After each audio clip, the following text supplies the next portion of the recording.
This is the I Read Comic Books podcast, and I'm your host, Kait Lamphere. Joining me this week are two mad cats who don't know when breakfast is, Tia Vasiliou. Hello. And Kate Scotchless. Hey. We've got a very special episode for you this week. It's us three ladies talking about comic books, and I've got two legally mandated questions for you this week. How are you, and how have comic books been? Let's start with you, Kate. I have been okay. We had our time change here in Michigan, which, throws everybody off for a while. So I just got up from a accidental 4-hour nap, feeling confused and refreshed. So I have been reading Fun Home by Alison Bechdel. Content warning for suicide for those who don't want to touch on that. But otherwise, I am loving this book. I'm a little past like 50% of the way through it. And so Fun Home, for those of you who aren't aware, which I'm assuming most are because this has been around and famous for a very long time, but it is a graphic memoir about her relationship with her late father, who is presumed to have, it's not like completely clear, but the presumption based on circumstances is that he committed suicide. And he was gay man who was hiding that and married to her mother and dealing with that, and kind of about the story of his life and her coming out and how that all tied into his stuff. And it is very, very good and very, very sad all at the same time. So it was a finalist for the 2006 National Book Critics Circle Award, and then it also won the GLAAD Media Award for Outstanding Comic Book, the Stonewall Book Award for Nonfiction, the Publishing Triangle Judy Grahn Nonfiction Award, and the Lambda Literary Award in the Lesbian Memoir and Biography category. It also was nominated for two Eisner categories, Best Reality-Based Work and Best Graphic Album. And she was nominated for Best Writer and Artist, and she actually won for the Best Reality-Based Work. And then it was picked for like best of list all over the place. And naturally, because it's about being gay, it's been challenged and banned about 10 million times, which is frustrating. But it's so beautifully done, like both the art and the writing. And I think the part that I love the most right now is all the literary allusions and tropes and the way she weaves in all the stuff about the different books and themes that he's reading and she's reading, and how basically he's living a fiction, right? It's a really powerful book, and I wanted to finish it by this episode, but at the same time I didn't want to like rush it. It's not like a speed read book at all. But I'm liking it enough that I'm definitely planning on picking up the next one. Her mother, the one about her mother. What's that one? Are You My Mother? Is the follow-up memoir. I somehow completely missed that she had another book in the same vein, I guess, about her family. So I'll have to pick that up too. I agree. This was like a hard read, but also definitely worth the read, worth the time. Like it definitely deserves all of these awards that it has. Tia, what have you been reading? Well, I was very lucky to get to read an advanced copy of Parasocial by Alex DeCampi and Erica Henderson. This technically does not come out until October, but pre-orders are so important. I'm going to go ahead and talk about it and hype it up because it was really great by some awesome women creators. And yeah, you guys all should get on this. The story is about one of those actors who does the con circuit with like the autographs and the photo ops, not like a super A-lister, but like, a genre actor from a popular sci-fi show with a very passionate fan base. And then there is a fan who has this like pretty unhealthy parasocial relationship with him, hence the name. And things happen, and it's not I would say the way he probably was planning to spend his day. So the main theme of this book that I picked up on is the idea of like, where do we find meaning in our lives? And the answer I think that this book is presenting is that we find it where we put our energy. And this could have serious consequences. It definitely has serious consequences for both Luke and Lily in the book. you know, they're not necessarily investing their energy in probably the best places where they're going to get something back in terms of meaning in their lives. So make sure, I think the moral of this book, the theme of this book, the message here is make sure you invest your energy in things that are real, like yourself. Well, that seems a little extreme.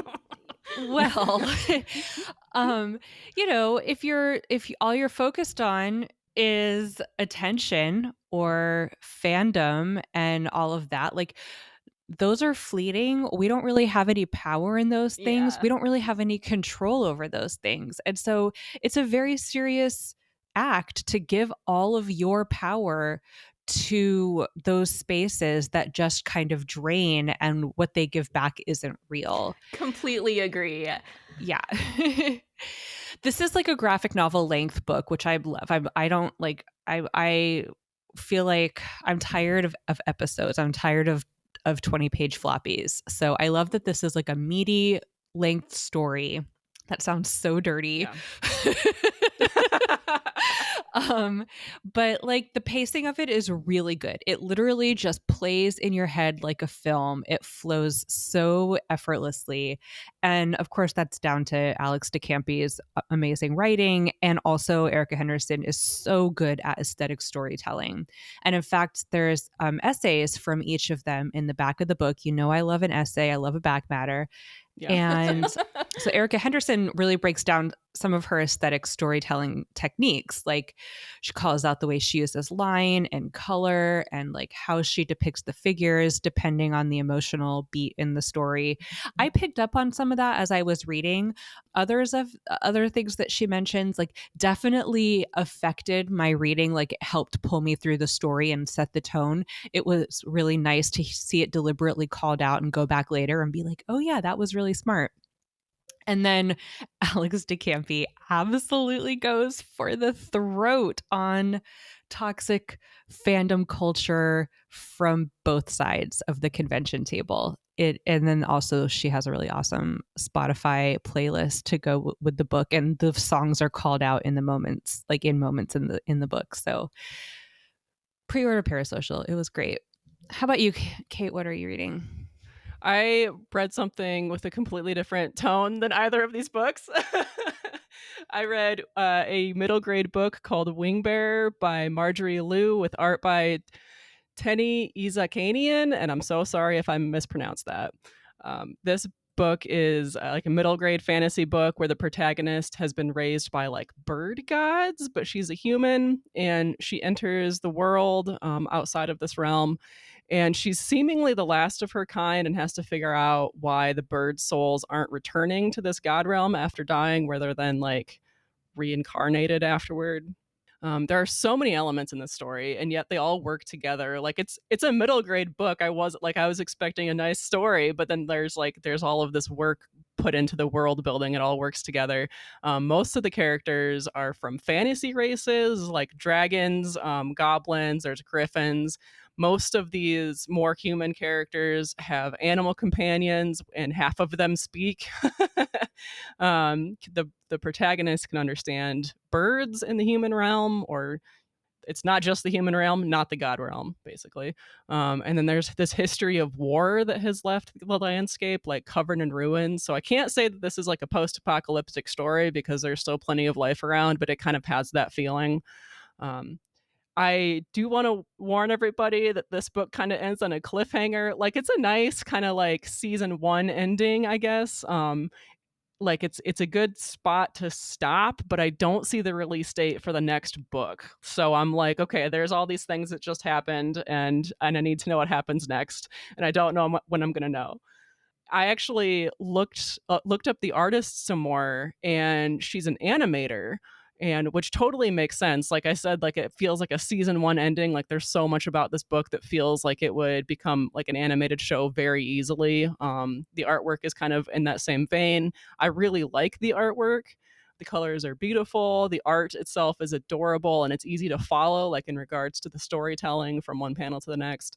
And then if you keep an eye, especially on the background, the facial expressions of some of these characters can be really hilarious. So just like, I really like this artist and I wish that she had more books. So I might just have to watch some of the shows that she's done instead. And then for the writing, I mean, like, I'm familiar with Marjorie Liu from Monstrous and some other books, so I already knew that this writer was going to be really good. But like in this middle grade book, you see that in a totally different like genre than I've read from her before, and the dialogue is great. Like the tone and the syntax differ from one character to the next. To the point where I was hearing their voices in my head, which I rarely do. Like this new older character was introduced, and I could hear them talking like slow and deep and wise, and the dialogue was written so well. And I just wanted, like, this made me think of you, Kate. Like, you've been saying for years that middle grade comics are like where it's at. And this was an example of that. Does the lettering like also do much for you? You're talking about how you could hear the voice and you put it up to the dialogue. Did you notice anything about the lettering in the book that contributed to that? There really wasn't much difference in the lettering from one character to another. I think the only lettering that was any different was either like when someone was yelling or when there was just a little bit of narration, like internal narration, and that was in a different Mhm. style of dialogue box. But yeah, there weren't different fonts that I noticed or anything like that. Let's move on to the top of our pile. As a reminder, this can be anything that's coming out soon or that has already come out, anything that you're looking forward to reading. Kate, let's start with you. Top of my pile this week is Frizzy by Clarabelle A. Ortega, with art by Rose Bausmra, maybe. So this one is one of those books I've had on hold from the library for quite a while because I have to like elbow the little kids out of the way to get to it. It's a middle grade graphic novel about Marlene, a young Dominican girl who the premise of the story is she stops straightening her hair to embrace her natural curls. But in more detail, she's like really into books and she's really close with her aunt and her best friend. And her mom is very like, the only thing you need to focus on is school and growing up. And that means straightening your hair every weekend so that you can be presentable and have good hair. And she starts to challenge this idea and she hates being at the salon and doesn't understand why her curls aren't considered like pretty or presentable. And so it's about her kind of journey and hiccups along the way and embarrassments and stuff like that, with the support of her friend and aunt as she starts to learn to like appreciate and proudly wear her curly hair, which sounds incredibly sweet and wholesome. And the cover art looks great. But the main selling point for me for this one was that a good friend is a school librarian who has to read like 10 million books a year to do her job properly. She's also on the board for the Michigan Library Association for like a bunch of these awards and stuff. So a lot of the books, like the groups of kind of like the contenders, she has to read all of those to then do the voting and stuff. And this one was like the first book of this year that she was like, you have to read this. And I have not been let down yet so far when she tells me something is fantastic, because when people read 10 million things, they often find the creme de la creme to pass your way. So I'm very Yeah. excited for this. Librarians give you like the best recommendations. Seriously, yeah. I follow so many librarians on the internet. I feel like I've heard of this one before now, too. I feel like it's gotten a lot of press already. Yeah. Tia, what are you looking forward to reading? Well, since one of our topics for this episode was to highlight our favorite women creators, I'm going to stay on the Alex DeCampi book list and shout out the Bad Karma hardcover that Image is publishing in November 7th. Again, pre-orders are so important for comics. So, I know that it's months away, but get on it. It is written by Alex DeCampi, art by Ryan Howe, and also Dee Knief. And all of the chapters are currently available on Panel Syndicate, which is like a pay what you want digital platform. So if you want to check it out digitally, like next week or whatever, tomorrow, right now, as you finish listening to this episode, Yeah, immediately. it's there for you to check it out. But the hardcover looks so good. Like the hardcover cover art is gorgeous. I really want it on my shelf. So, yeah, like shouting out the hardcover for everyone to pre-order. So this is an action thriller story about Sully and Ethan, who are Army vets, and they're on a road trip. Sounds fun, right? They're trying to prove the innocence of a man who is being blamed for a mercenary job that they did, but someone is out to get them. So hijinks. And some of the themes here, like, they're dealing with disability, but Alex DeCampi really skips the typical kind of like war story tropes. It's not grimdark, there's no dead wives, like all of that kind of stuff. And I'll talk more about that when we get into the topic of the show, because I think it's really interesting, Yeah. in terms of like women creators, which I think most women creators I know actually hate that phrase, but like, and the types of things that they write about. So yeah, we'll talk more about that later. Kate, tell us about your picks. Yeah, really quick before I dig into that, I wanted to shout out the picks for the people that joined us on our Discord. Wow. Hannah is looking forward to reading Sweet Tooth, and Cavan is looking forward to reading Gotham City Year 1 and The Variants. And then, really quick, I also wanted to shout out to First Second, who I noticed is releasing multiple female led books this month. And I just wanted to say that's great planning. I work in publishing. I know how hard it is to like hit a release date, even if you've got an entire month to do it sometimes. So, good job to First Second. And I just wanted to mention the titles In Limbo by Deb J.J. Lee. And this is a YA book about the creator's experience growing up in New Jersey as a Korean American. And then there's also the book Bee, that's BEA, Bee Wolf by Zach Weinersmith and Boulay. And that's a middle grade book where it's like a play on the Beowulf story, but the warrior, the like Beowulf role is played by this little girl who has to defend her neighborhood treehouse. It looks so cute.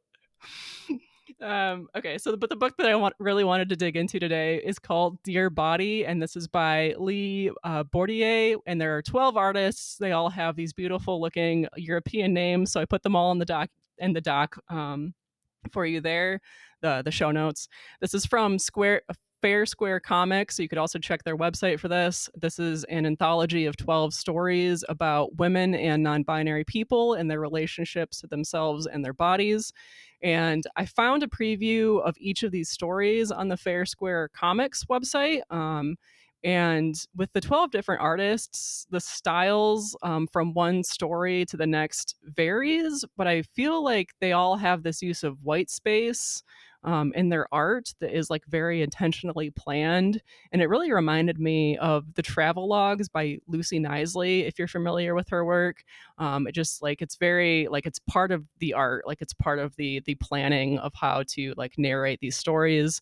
And I don't know how else to describe it without having a visual medium to show you an example, but I'm looking forward to this book. I'm really glad that we have more books like this, like these like self-reflective stories from people in regards to their bodies.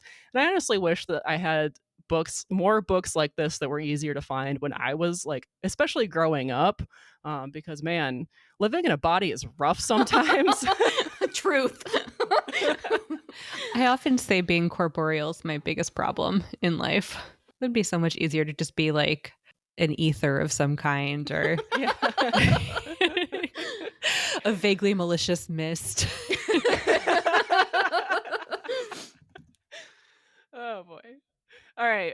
Well, I feel like we've all had these really strong picks from, again, female creators, and that's conveniently what our topic is. So stay tuned after the break for our discussion about female creators and our favorite creators.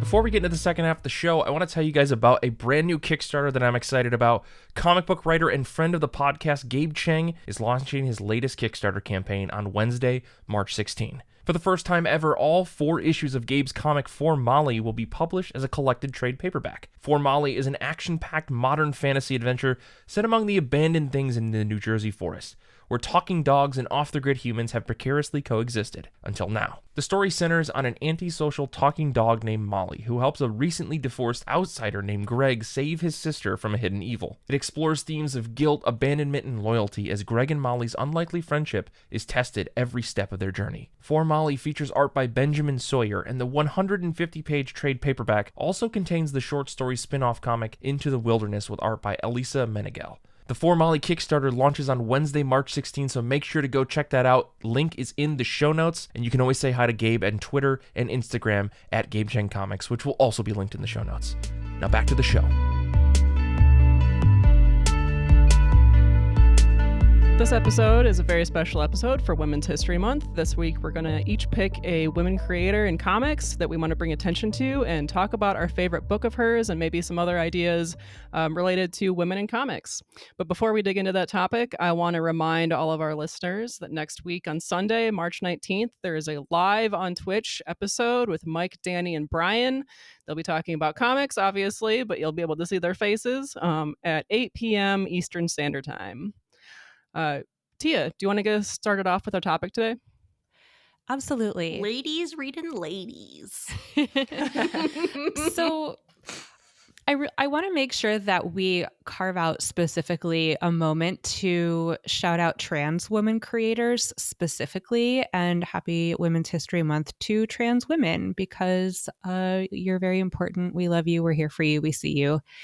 And so let's talk about Mags Visaggio, for example.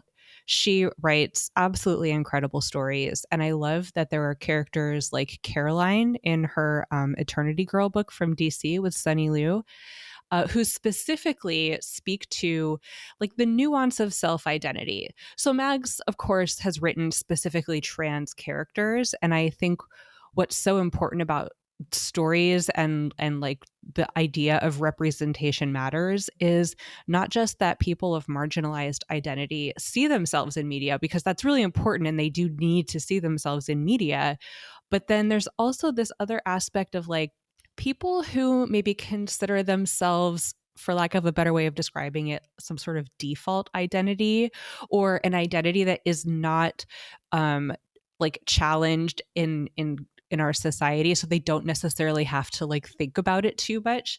I think it's important for those people to see marginalized identities represented in media, because it just helps to highlight the nuance of human experience. And another component of this, I think, is seeing creators of those identities succeeding, thriving, etc.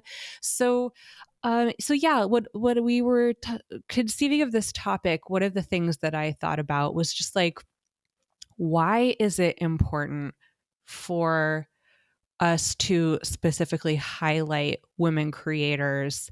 And what are some of the specific, I guess, challenges or reasons why quote unquote women's books would need to be called out? Or are, like, what is the value of calling those out? For starters, they just get on average less marketing dollars. So we got to do the legwork as fans to make up the difference, I think. Yeah, for sure. And like, I think that goes back to the idea that they're kind of like not the default. And so there needs to be some kind of like special carve out for them, which on the one hand, yeah, like we do need that, but then it also just sort of sucks that we do. Right. Yeah. I feel like I love the movement in general, that we're seeing a lot more diversity in content, like both with the creators that are getting published and the characters in those books. Like the top of our show was all female creators, and half of them were not white, and it's delightful. And it is disappointing that it's taken us this long as like a society in the US at least to get here, but it's so refreshing to go to the library or to my local comic store, even just to like a regular bookshop, and actually see people that look like our population represented on the shelf. And it's, I don't know, I feel like it makes the world, like the experience of society, the experience of people in the world, just bigger. Like it's made our options more plentiful. And I feel like if every I mean, like, there's definitely a value to having stories that we can just lose ourselves in and not have to think about real things in the world. But man, like, I feel like I've grown as a person reading other people's stories that are like self-reflective and reflective on society, and reflective in the way that they like perceive themselves. Like with my pick this week, Dear Body, like that's going to make me think, and it's going to make me think not only about other people but also about myself. And I feel like I've grown as a person just from reading comics, from reading the comics that are being put out today, um, and I feel like it'll help everyone. I keep thinking of an article that a scholar named Linda Nochlin wrote in the 70s called "Why Have There Been No Great Women Artists?" And in the article, basically, she says that, there's a movement, and I don't think that we're veering into this territory necessarily in this topic, but I want us to be cognizant of it. There's kind of this movement where in order to kind of feel like you're leveling the playing field, you kind of go back and pull women up into the canon in order to say, no, look, here's some women. And they are just as great as all of these other great men. And when you do that, you kind of erase the specific challenges that women have had in becoming great artists, creators. And so part of our duty when we discuss them is to discuss kind of the like systemic challenges and obstacles that they have, so that we're not just saying oh no, these women are great and they're part of the canon, but also like here's their specific struggles that they've had in order to achieve parity with their male counterparts. Yeah, that looks like a good article. I have to dig into that. Yeah, it's all over the place online if you Google it. It does sound familiar, but it's also, an idea that I've seen before. So I don't know that I've seen this specific article, but I'll have to read it. And then there's like the Guerrilla Girls too, right? They did a campaign in New York that was like, do women have to get naked to get into the Metropolitan Museum of Art? Because how many paintings or sculptures are of women but not by women? Yeah. Wow. And this is actually why I've already talked about Alex de Campier's books on this topic or on this episode. So I'll just keep going with Alex de Campier as an example, because one of the things I really love about Alex's books, and something that I think makes her really successful as a writer, is that she doesn't necessarily write quote unquote women's books. I think she could write Bitch Planet, but I don't think she would do it in the way that Kelly Sue DeConnick did. Like, she writes amazing women characters and talks about women's stories. Like, there's Bad Girls that she did with Victor Santos. There's Reversal that she did with Skylar Patridge and Kelly Fitzpatrick, which is on Webtoon and then coming out in print from Dark Horse. But I think it's interesting when I read an article on Women Write About Comics, where Alex was talking about Reversal, and she talks about the phenomenon of women like getting really into male characters, like shipping them, writing fan fiction about them, and just sort of like putting themselves into that perspective, because typically men are the ones who have agency in stories. And I feel like Alex writes women characters that have their own agency, but she also writes a lot of male characters, or like typically male genres, like war stories. And then she sort of wrings out all of the stereotypical masculine tropes and themes to get to what, like, kind of, I guess, Kait, what you were saying, more universal human stories. Yeah. I feel like I haven't read as much by Alex de Campi as I should. You've given me a lot of good titles to look up. Yeah, I think she's a great writer. Yeah. And I also, sorry, just shut me up at any time. No, but go ahead. like, one thing I think maybe we should establish too when we're talking about this is there's a distinction between things that are gendered, masculine or feminine, and a person's gender. So like, anyone of any gender is capable of feeling and experiencing masculine or feminine coded things. It's not you, the individual, that makes it gender coded. It's like the broader social context. So like, I really like Alex's writing for that nuance, that I think it's important to keep in mind when you talk about women writers or women's books. Yeah. I think about this a lot. Yeah. I think about gender like all of the time, and I don't know. I feel like I'm kind of like a third party on the outside of it. Like I'm not a trans woman fighting for her rights or anything like that. I'm not a woman creator in comics, at least. Like, but it affects so much of our lives, to like the bodies that we're born into versus the people that we feel that we are, and maybe they're the same thing, and maybe they're not, and it just affects so much. And I'm so glad that we have such a wide variety of experiences to read in that way in comics now. Finally.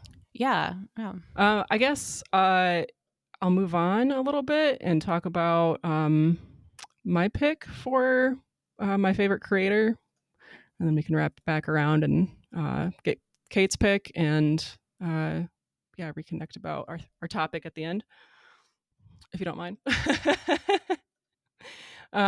This is okay. So my favorite creator, the first person that came to mind was Kaylin Smith. I feel like I must have finally originally seen her at like a C2E2 convention way back in like 2018, and I think that she first came to mind because she's local. Like I really feel strongly that we need to support the people that are around us, like as well as supporting like other women in comics, but also supporting like our neighbors, especially when those two things cross over.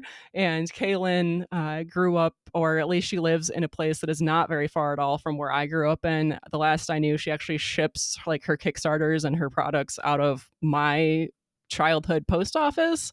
So I just feel like, in terms of at least geographically, this is a creator that I'm close to, and I try to back all of her work. So you can find her at kaylynsmith.net. That's KLYNN Smith.net. And she's all over the internet, Twitter, Instagram. She's had some books on Kickstarter. She's on Webtoons. I'll get to that in a bit. And I've noticed this commonality in her stories, where she's got these two character types. That the books are all led by like a sassy, curious woman with not naturally colored hair, and like a brooding mare character that she finds and befriends with one or the other different reasons. And at least the male character has like this mysterious backstory, if not also the female character. So just a commonality that I've seen throughout her work. And the running series that I've talked about on the show before, I think Two Graves, that reminds me of Kaylin's series Plume, which is like it's a road trip through the American West with a woman and a man with supernatural powers. And all of Plume is available online for free. And I've read this beautiful deluxe hardcover version that she put out a long time ago, and I think I've given that to my brother at this point. But that was gorgeous if you can find it. And then she also has she's been running Kickstarters to publish her series For Goodness Sake. And I haven't seen that online elsewhere yet, but she did just wrap up like this big beautiful hardcover omnibus. But if you find it in softcover, there are 3 volumes in that form, and that's also gorgeous. I love her cover art. I mean, I love all of her art. It's one of the reasons I've read all of her books. And then I actually just found this morning, and then I read all of it. This is a webtoon series called The House of Lothar, and there are 21 chapters on webtoons so far.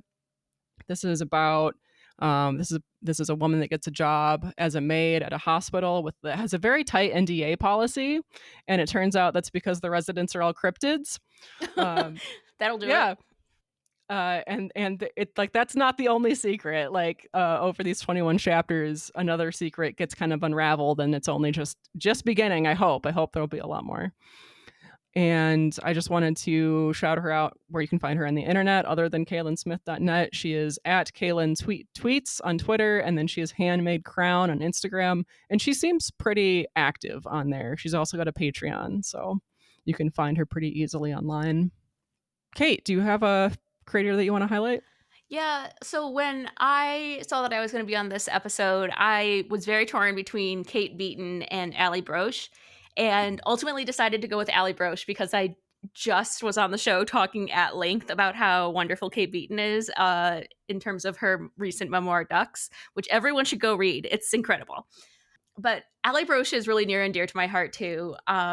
You probably know her from her webcomic blog that started in 2009, Hyperbole and a Half, which is part written, part intentionally crude drawings that are like it's deceptively good art because they're crude, but they're consistent. Like it's a consistent style, and they're so sparse and yet so evocative and so funny. It reminds me a lot of Sarah Anderson's style in that way, where it seems on the surface simple, and yet it is incredibly funny. And to convey that level of emotion and humor with that few lines, it takes incredible talent. Um, so that web blog got published into a hardcover graphic novel, Hyperbole and a Half, Unfortunate Situations, Flawed Coping Mechanisms, Mayhem, and Other Things That Happened in October 2013, which had a lot of previously released online stories, but then some new material. I remember being a little disappointed at the time that there wasn't more new material in it than there was, because I was like fully up to date with the blog. But at the same time, I will happily give my money to this creator. Yeah, I see her stuff occasionally, like one panel at a time on the internet, but I don't think I've ever sat down with this book. I need to do that. Oh, it's so good, and your library should have it because these both her books have been like New York Times bestsellers, so they're pretty easy to find at like wherever you're getting your stuff. That publication was delayed because she had to undergo major surgery for stage 4 endometriosis.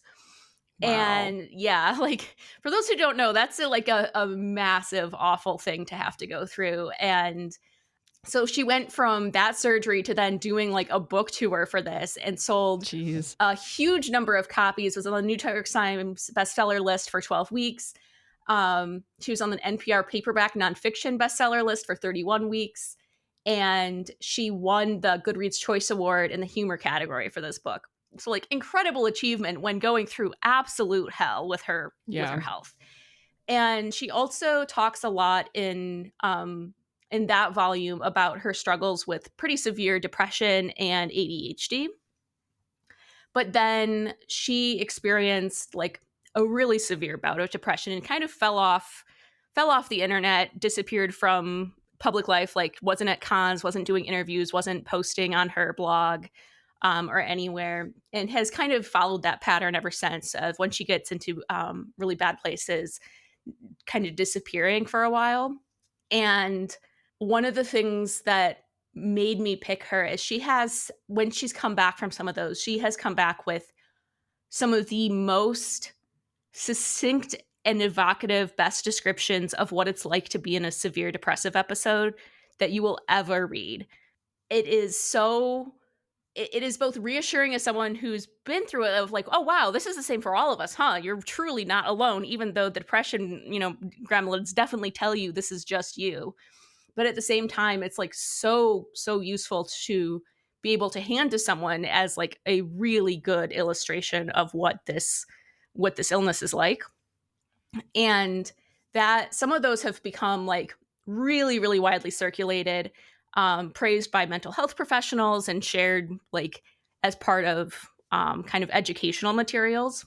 Her most recent book, Solution and Other Problems, has like content warnings for suicide and cancer content in there. Her little sister is bipolar and committed suicide, and she does talk about Wow. that. So yeah, it came out in 2020, and it is like it will make you laugh until you cry, and it'll make you cry until you cry harder in like a Oh, crying way. Like it's so funny and so sad. I have been reading this book for like 2 months because it is so intense that like can't do that much at one time.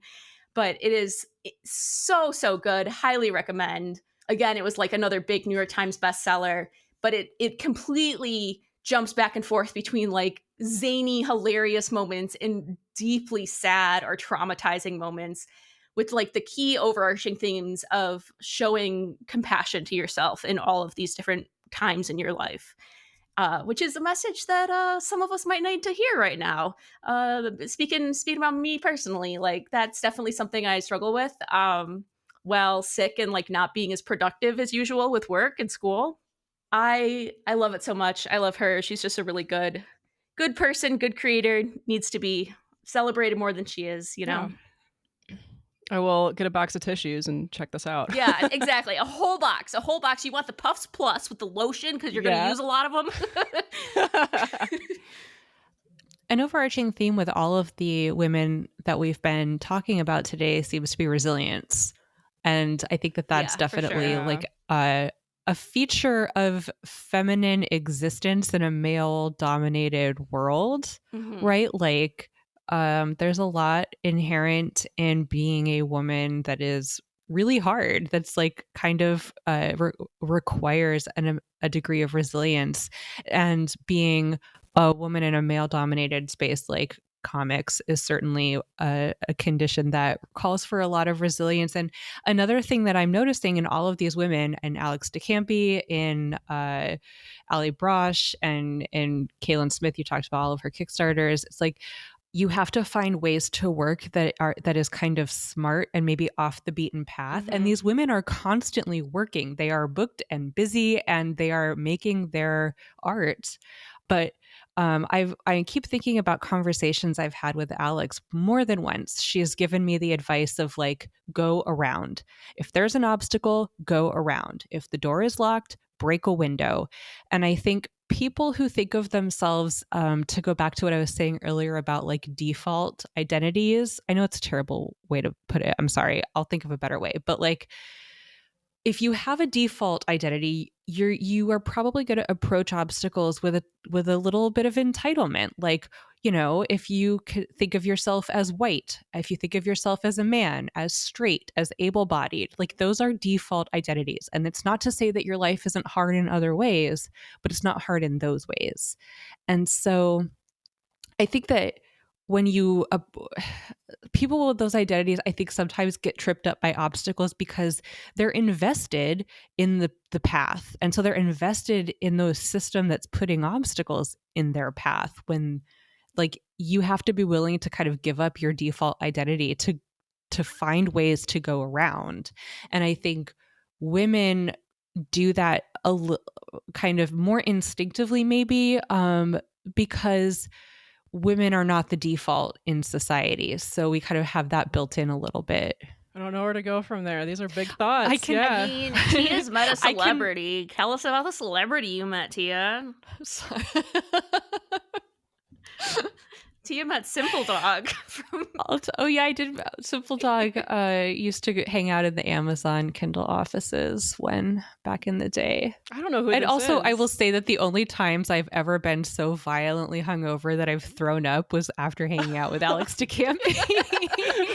Simple Dog is a character in Ali Brosh's books. It was her dog, and it features in her because these are Oh. memoir comics, right? So it features it's like the world's dumbest dog, and it's very funny.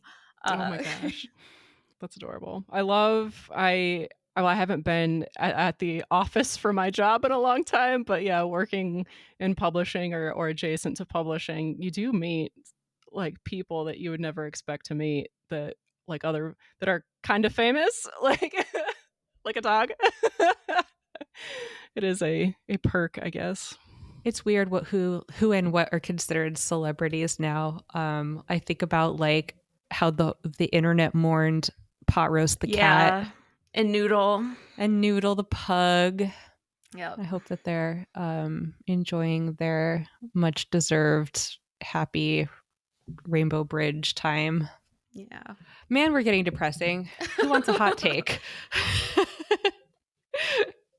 Yeah, I when putting together my thoughts for this episode, I think that my controversial hot take is that yeah, 'cause I sort of already gestured toward this, but people who are not the default seem to be more capable of working with nuance in identity, which translates to like storytelling and creation and all of that. So like, to bring it back to women creators, my hot take is that I think women are more capable of understanding masculinity and men characters or like identity than men are capable of understanding femininity or women.